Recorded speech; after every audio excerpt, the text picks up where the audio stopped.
عرفت اللي حصل لأسرة كاملة في مدينة نصر؟ معرفتش؟ يلا بينا.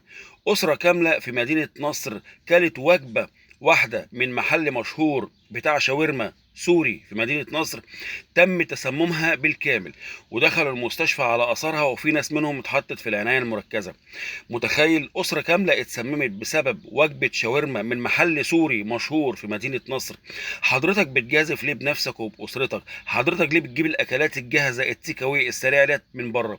حضرتك عارف أضرارها؟ حضرتك لو جبت اللحمة بتاعت التيك أواي بتاعت الشاورما ديت وحطيتها تحت العين المجردة بتاعت الميكروسكوب هتشوف بلاوي. حضرتك احنا لسه منزلين فيديو امبارح عن اللحمة النافقة أو الفراخ النافقة البانيه اللي بيبعتوها لمحلات الكريب علشان يعملوها سندوتشات ويبيعوها لاطفالنا.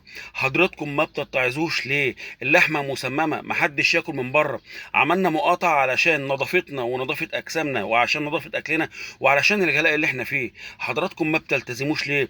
ربنا يشفيكم ويعافيكم وتقوموا بالسلامه ونبطل ونمشي على المقاطعه لحد ما الناس تخفف الاسعار، ونبطل مقاطعه واكل من بره. الاكلات اللي بره مسممه.